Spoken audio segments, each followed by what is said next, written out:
I'm Natasha, and if you're watching this, I'm going to talk about the planet Saturn. So, to start off with, what is Saturn? So, I like to explain if Saturn was an actual human figure or archetype, Saturn would be a very restrictive, kind of stoic, reserved kind of person. This is the kind of person, if Saturn was a human being, this person would have like 2, 3 outfits in their closet, and they would just put that on rotation. They'd only own 1 or 2 pairs of shoes.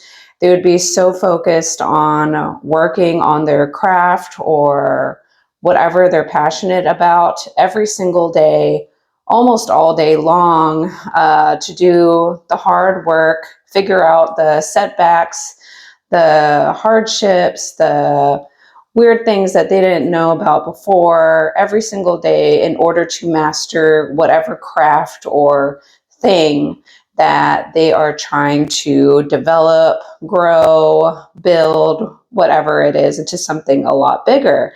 And so Saturn energy, if it was like a person, understands this hard dedication that is so freaking slow.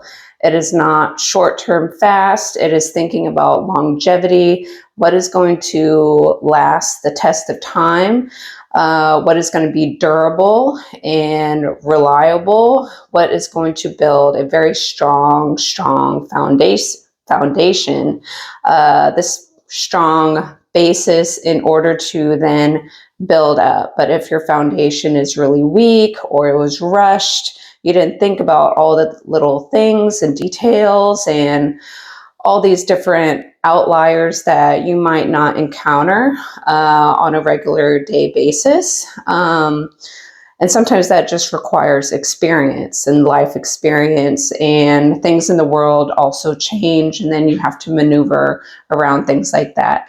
So Saturn understands this long, very hard, restrictive energy, but it is something that it is willing to work on. It is something that it is passionate about in order to do it. Otherwise, if you don't care about it, usually you have zero motivation to even try, but Saturn understands if you really want something, like you really want it, and it seems so unreachable and far away, well, you still have to start somewhere.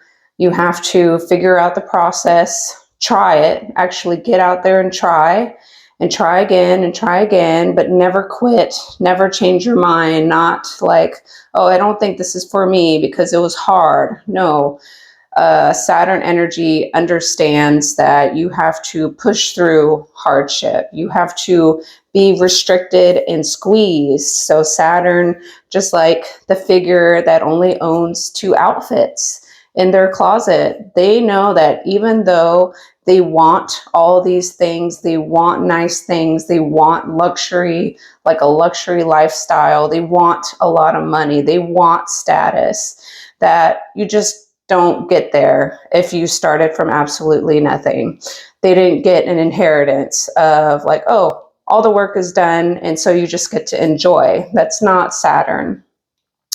So Saturn understands that if I want something in the long run that's going to last and be secured or make me feel successful, then I'm going to spend, a period of time or maybe a long time being very restrictive. Like, even though I want something and I have the money to go get it, that doesn't mean I go get it. That's Saturn. It's like, no, I have to restrict right now. I need to save 90% of my income in order to start this business that I'm so devoted to. It is the, Jeff Bezos in an office starting from nothing. It is all these big CEOs that started from nothing and now they're huge empires, but nobody really wants to really look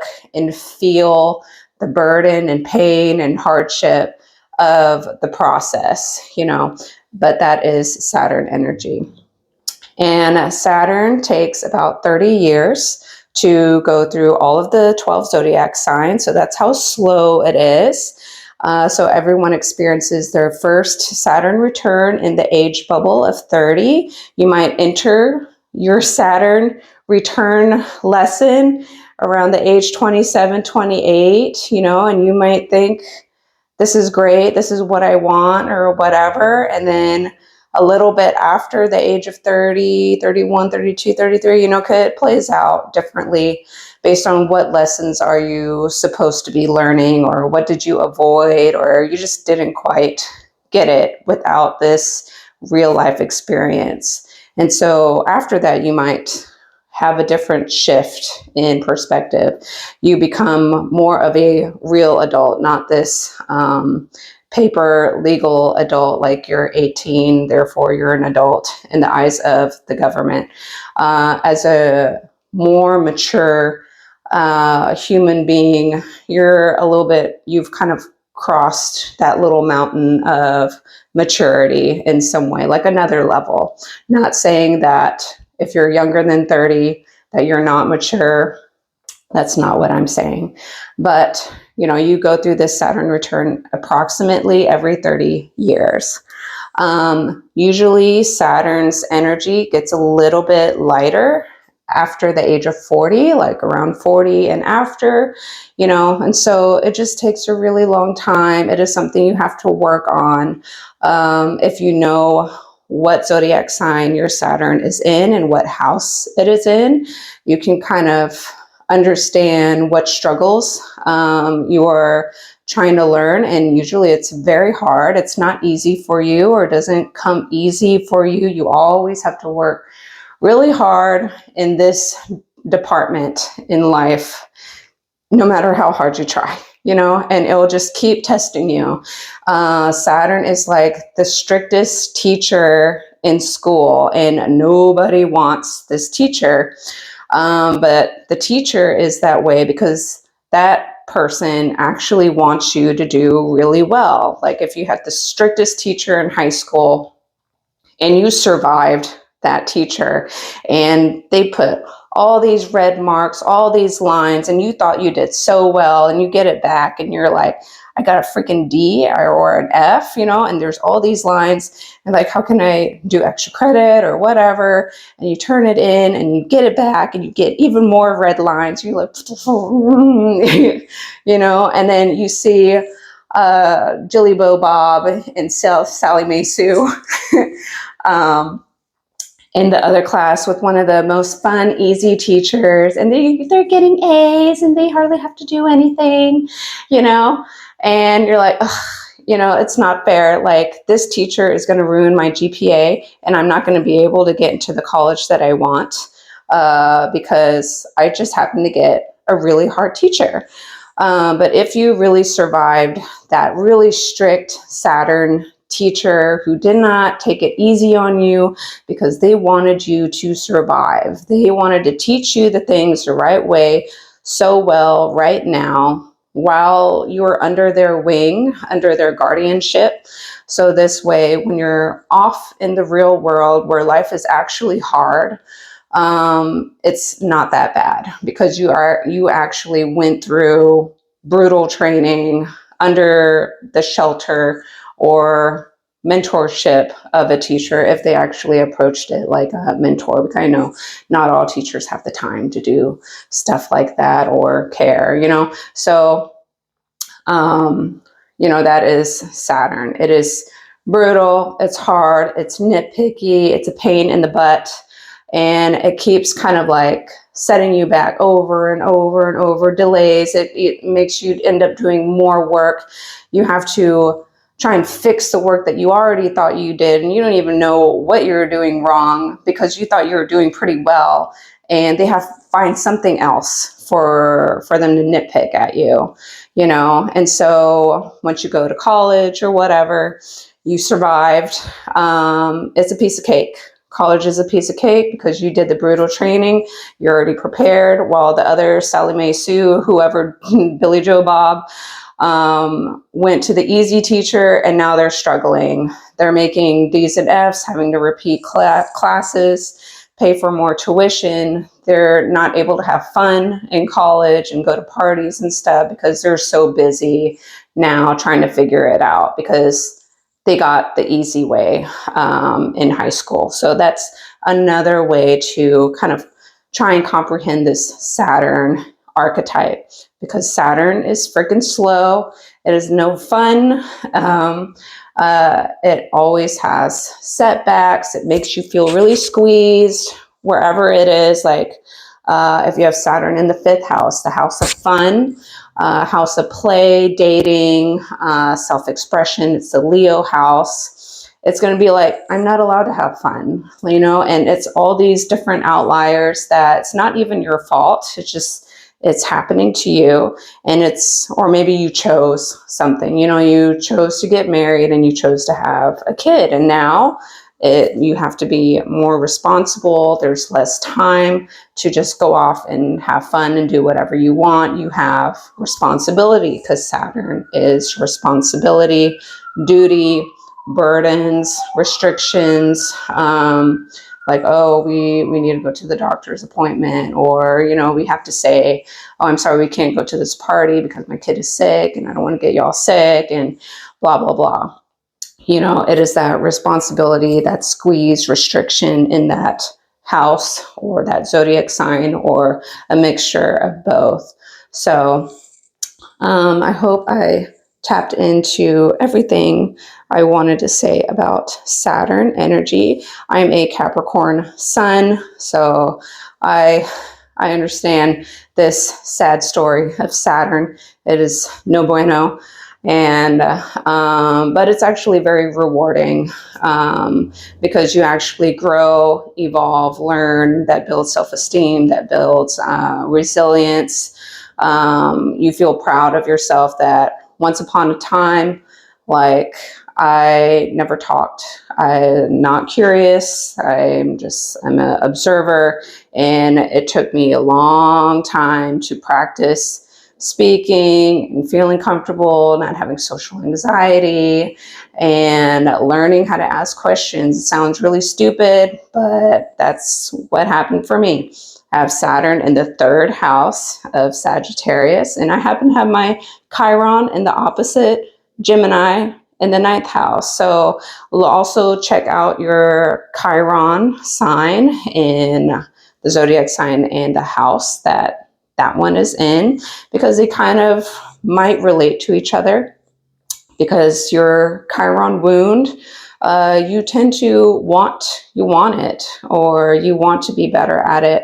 And sometimes your Saturn is going to be somewhere to where it might force you to help actually take the time over the years or whatever to kind of slowly build up and work on that Chiron wound placement over time. If you choose to work on it, because you can always choose to run away and escape and not face the reality of the situation, whatever that is for you. So that concludes my intro for Saturn. And in the next segment, hopefully I have time to just timestamp where the real zodiac sign starts. So yeah, check that out. So yeah, and please like and subscribe. Comment down below, what is your experience with Saturn?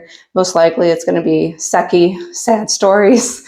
So just don't forget that you are on a public platform if you're sharing or oversharing. So yeah, okay. Okay, Saturn and Sagittarius, I have this placement. So, of course, I cannot explain every single possible scenario, but I'll try my best, especially from personal experience. So you have to think, combine Saturn and what that is with the sign of Sagittarius. So we're inserting the Saturn delays, hard lessons, the slow build, structure, discipline, and maturity. kind of also like a subdued or suppressed kind of energy, because Sagittarius is a very expansive, very optimistic. So it's a little bit not as optimistic as a kind of like a real Sagittarius energy or Jupiter energy. It's kind of doesn't make it as such big-headed, but it can be, because Sagittarius or Jupiter energy, it's always wanting to expand whatever knowledge, usually, or belief systems. It can be religion, whatever you grew up with, whatever you were taught. And Sagittarius is kind of freedom seeking or seeking the truth, whatever the truth is for you. So Saturn being in here in that regard, it could mean that you were born into a very religious family, and it's kind of testing your responsibility and truth of that religion because you're in it. And Saturn kind of really drags everything out, that once you're in it and you're observing it, you're feeling it, you're listening to it, you're watching the behaviors of the people who apparently are supposed to be a certain religion or whatever, or embody a certain energy of what that is. And you might kind of go back and forth, kind of trying to learn, is this the truth for you? Is this what, spirituality, whatever religion or the belief system that is the truth? Because Sagittarius is like a truth-seeking sign. So growing up in something like that, you're always kind of trying to figure out, is the religion that you grew up flawed, or was it so strict and restricted that it didn't seem right? Because also at the same time, Sagittarius doesn't like to be trapped, doesn't like to be confined to strict rules. It wants to be free. So there's this kind of push-pull kind of dynamic from Saturn energy, which is very repetitive and burdensome, and you also want to be respectful. It's kind of like shy, respectful in a way, and trying to learn it in a kind of methodical, slow way. Kind of losing my mind on how to explain this. And then Jupiter or Sagittarius is trying to kind of enlighten the person. So it can play out like that in the kind of belief system sector. It could also mean that someone, Saturn being in the sign of Sagittarius, you grew up very religious. Maybe you still believe in the religion that you grew up with faithfully as an adult, but maybe later on, if marriage doesn't work out or family life doesn't work out, you go through like a shift of what you thought was right or what you thought was your faith or whatever. It's not quite aligning with you anymore. And so that's the delayed part of the Saturn energy into Sagittarius, of trying to figure out what is the truth now, because it doesn't seem like it's working, or it's not giving you the strength and hope and all this stuff that maybe you were taught it was to be, or whatever misalignments are happening for you. I'm not going to also assume that every place of worship taught exactly in the same way, or maybe they didn't teach in a way that people would comprehend it fully. So each, place could be slightly different, or what individual things happened in whatever places of worship that were very negative can really skew an individual's belief system of that faith, so that could also have happened. So that Sagittarius also is like scholarly learning, this kind of teacher, mentor, guru, spiritual leader. It doesn't have to be all of them, but it is kind of like a teacher, mentor kind of energy or archetype. So having to grow up in this kind of Saturn, you're kind of thrown into the learning experience, at a very young age, and you're already learning how to kind of absorb and observe whatever you're taking in, almost like personal research. And later on, when you're mature, you've collected enough personal research and data, or you yourself go through scholarly education, perhaps, then later on you're more capable of becoming some sort of teacher or mentor, whether that's on a small scale or a large scale, to other people. And so you're able to possibly break things down and help other people comprehend what your beliefs are, or what you've come to a kind of conclusion or analysis, like what I'm doing. So I'm just like one example of that energy. But so it's like a teacher mentor archetype. So you also have to be careful a little bit with, it depends on the rest of your chart, of course, but Sagittarius energy in general can, in like a scholarly form, can sometimes come off as a little bit big-headed or arrogant. You have to just kind of, it doesn't have to be, of course, but pretend like the person knew or researched so much and so hard to the point where, this is the way they found what they believe. And it's like, this has to be the right way because it just makes sense. They're the ones who wrote the textbook or wrote the new religious faith book or whatever guide book of how to live life or what to believe in or whatever that may be, that, they're like, this is the way. Usually people don't preach that hard, almost to like to create a cult, but that can also happen, like a cult type leader, who's just kind of like, this is the right way. And if you don't follow this way, then, it's the end for you. Like, yeah, whatever. But it doesn't have to be, of course. Saturn in Sagittarius could also mean it's also about long distance travel, foreign language, foreign culture, exploring the various people in the world, so there's this kind of push-pull thing, Saturn and Jupiter, they're both teachers and mentors, but they operate in kind of different ways. They have different approaches on how to do things.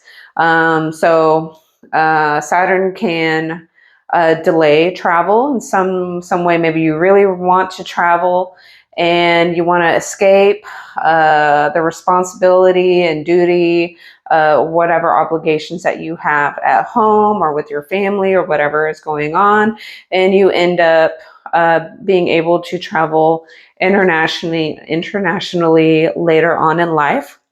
Maybe you are able to travel internationally starting at a young age. I'm one of those people. And you just learn a lot through your foreign travels. So you have this teacher of foreign travel, because that's Sagittarius, foreign lands, foreign travel, places where they speak different languages. They live the same, they're human beings living a life, but they're operating in a different way and they're making it work. And you're learning about how other people do that, or how they respond and tolerate the hardships of life, or how certain cultures and countries are extremely clean, or if you drop the trash and you miss because the wind was blowing, and if you don't go chase after that little tumbleweed of a receipt and put it in the trash, a police officer will right away come after you and give you a ticket if you don't actually do anything. You don't do, you don't participate, or you're not respectful of your public city, because it's a shared space. It's not your private home and space. So there's checks and balances right away, and it's more strict in certain countries. And in other countries, there's trash and pollution and whatever all over the place, and no one seems to care, and they just keep going, so there's all kinds of stuff, and some places have free healthcare, some places do not, but maybe it's just easier and more manageable without corruption because they're a very tiny country, or there's tons of countries that are not that popular that you probably forgot about in geography class, so all kinds of stuff like that. So it can be, learning very important lessons. It could also mean that whatever foreign travel that you do ends up being of some kind of obligation or responsibility, like you have to meet with family. So that's a lot of my travel is international travel to visit family. It can be international travel to do a religious kind of tour or religious thing, whatever you call it. So it's some kind of responsible obligation to travel. It can be like that. It doesn't have to be. They're in that push-pull thing, like you want to travel all the time. That's me. Travel internationally all the time if you had like all the money in the world, but, you're kind of like, I have to work, and do the responsible thing. Or you end up traveling and you're working at the same time while you're traveling. So travel becomes work. So yeah. What else? Forgot. Saturn and Sagittarius. This can also mean gradually over time. When you get older, you might become a really good writer, like a podcast person, or some kind of communicator, to where you're teaching whatever your specialty is in whatever field that may be. Because you've worked really diligently and hard, or you've learned these things over and over and over as the ages that you've grown, to where you can kind of teach it yourself. Like maybe you grew up in a family full of doctors, and so you're hearing that kind of communication and vocabulary at a very, very early age, so it's just continuous learning and confusion and trying to decipher and expand and find what works and what no longer works, until later on, that stuff so well, especially if you're interested in the same area of field that you kind of were surrounded in, unless you branched off. Then you're able to create something completely new because your foundation is so good. What else? Saturn and Sagittarius. And I even wrote a book. If the thing called Amazon didn't exist, and the internet, I don't think, it would be possible. Like I would totally be entertaining myself with my own book, and then burying it in the backyard because I'm going to be the only one reading it. So I'm lucky to live in a time period where I can do that, regardless if only like one person purchases it, or, it actually picks up speed and helps a lot of people. The link for that will be down below, coming out June 30th, 2025. It's about my own personal experience, but in a teaching way, and using astrology and some tarot as healing coping mechanisms through a tough time in the second half of the book. Saturn in Sagittarius, you could also be very interested in learning languages. Or continuously learning language. Perhaps it is delayed or you have a really hard time learning it because it's, Saturn makes things harder for you in some way. It doesn't make it easy, just Saturn in general. So Saturn being in the sign of Sagittarius, it's like you don't really get as much good help or mentorship or the proper teaching in some way to force you to learn it your own way, the hard, long way, until you kind of master it in whatever area of interest you took that on. But Saturn being in that Sagittarius house really squeezes it and say, we're cutting off your tutoring. You don't have access to it, or your family didn't have money to help, or your parents didn't know. Maybe they came from a foreign country and they can't really help you in this other language that they're not as strong at. And so you're kind of alone. And then they also don't have as much money, so they can't really afford for your tutoring. So you got to just figure it out somehow, or just read the directions in textbook, the supplies that you did get, and figure it out. And maybe you had no interest when you're a kid in seeking knowledge and doing those things. Maybe you just did the bare minimum of what you needed to do to pass. And you didn't like to read, you didn't like to seek out knowledge or seek out the truth early on, because Saturn is kind of delayed with picking that up. And maybe later on in life, you are a little bit more interested in figuring out what is the truth, or what is, your personal faith or belief system is, or, actually going for those degrees later on, because that also happened to me. So yeah, but also look at the house placement that your Saturn is in. Check out the video for that as well, and you might see a little bit of a mixture or combo going on for you there, because it will just play out a little bit differently. But Saturn being in Sagittarius, it's really good for you having that really, drive and discipline to really put in the work and keep going and going and going to learn whatever it is that you're set out to do, even if you have some like weak points. It's not easy for you to learn. Maybe you learn differently. You didn't have as much help or guidance or tools for you to learn. And so Saturn is making you really, really, really work for those things. And so if you do work on it over the course of your life, then you get the delayed rewards of Saturn.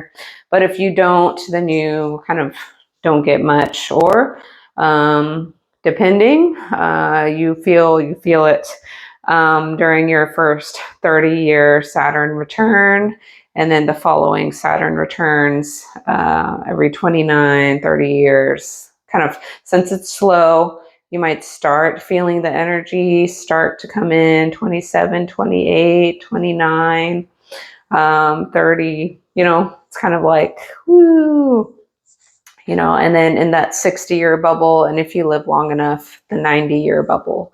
So always, work on your Saturn or whatever house that Saturn is currently transiting in, and see like what self work that you need to do in a certain area to kind of, if it is a problem, or if it's something that you dislike, or something that always kind of hurt you or held you back or was a repetitive pattern in the past.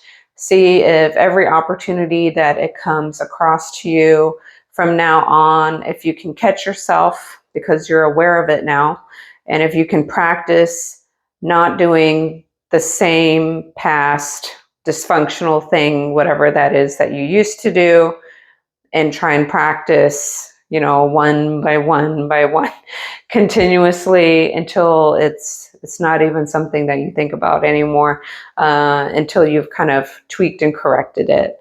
And hopefully you tweaked and corrected it in a positive way that kind of helped you go upward, like in a positive direction, and it didn't kind of create a new problem for you. Otherwise you have to go back to the drafting board, and self-reflect again. I think that is the majority of everything. So just kind of being squeezed, of course, delayed, burden, responsibility, duty, kind of reserved, shy, kind of a little bit held back, from this Jupiter expansive area. So kind of slow, not fast like an Aries or anything like that, with all the things that are Jupiterian. So higher education, foreign lands, different cultures, different languages, just travel in general or study abroad, publishing, book publishing, or speaking on a public platform, anything that is just speaking, communicating in a teaching way, can be in whatever category, like a library, whatever your specialty is. And religion, like the actual written religion, or it's just your belief, can be your conditioned belief from childhood also that I find Jupiter in. So you can also think about this as depending also where, so if you had, for instance, Saturn in Sagittarius in the ninth house, because the ninth house is already your belief systems and it's restricting you there. There's a possibility, because it's impossible for me to know exactly your situation, but there is a possibility that maybe you grew up in a family household where, the beliefs that you were taught, and we'll just exclude religion. It can be religion, but I want you to think in a more expansive way of, because when you're a child or a baby, you're kind of stuck in whatever house that you grew up with the parents that you were just born into. You were dealt a certain hand of cards, that, if you believe in reincarnation, or you chose this life that you wanted to experience, then you chose a hard, struggling, poor life, or you chose a very wealthy, rich, kind of aloof, superficial, anything, whatever life, I can't name all of them. But you grew up with a certain set of beliefs, because those are the people who were around you, always affirming and supporting whatever the environment and things that you were taught or told, or what was just happening, and how you responded, what you took on. Or maybe one or two sentences were said and you really remembered those one or two sentences, and you really did something with that, or it repelled you into a different direction. That is also a belief system, So another easy example that I think I've said in other videos is, like, when I was 8 years old, I've visited Thailand, my mom's home country, many, many times. And so we'd always have to go during the summer, and, we go to Buddhist temples, and you know, I pick up different translations that were not spoken in English, but it's just like the more good that you do in this lifetime, the better life that you will be reincarnated in the next, you know, and that is like a core belief system that you can walk through day to day, and that kind of helps decipher what kind of behaviors and actions that you actually act upon, you know, because if you truly believed in that, the more good that you do, or the less hurt that you put onto others in this lifetime, you know, can be rewarded, if not in this lifetime, then in the next, you know. And if you do a lot of hurt and pain and all this stuff in this lifetime, if you are punished or karma, you know, catches up to you in this lifetime, if it doesn't and you get lucky in this lifetime, then, you know, the scales will have to be balanced in the next lifetime, and you will have to be possibly on the other side of that, or, you know, a very complicated life to where now you kind of have to learn the lessons of what you overdid or overtook or whatever it was, can go in all the kinds of directions, you know. So there's always this kind of learning thing as a soul human being. If you believe in that, I'm not going to tell you what to believe in. But what I also took on, so this is another belief system, is just like with eating and food, you know, I always, like when I was 8 years old, I was actually told that if you don't finish every grain of rice, that it will be a pimple on my face. And that one I didn't really believe as much, but I did find it more of like, if I kind of overtake in food and I don't eat it, I like waste it and throw it away. The more I do that in this lifetime, then I'm more likely to grow up in a poor, like a hungry family in the next lifetime, whether that's in a country that you're climbing hills of garbage to find food, or you grow up in a family here in the Western world where your parents are just they were never ready to be parents, and there's never really food in the house, or someone is not home, or they're alcoholic or drug addicted, and there's just no food supply and that nourishment in the home, you know. So I never want to overtake in food or just waste it, because food is, you know, there's a lot of hungry people in the world, and that is not something to just take and waste. Like, there's so much abundance of it, which in certain areas, yeah, there is, but it's more, that is a belief system, a core belief system. So Sagittarius energy or ninth house energy does not have to actually be religion or specific, like a specific religion or scholarly degree, or, you know, it can kind of branch off into different things, but you're just learning. You got both teachers in this department, the Saturn and Jupiter. So I hope that helped or made sense in any way. And it's coming from a Saturn in Sagittarius in the third house. So I'm teaching my community.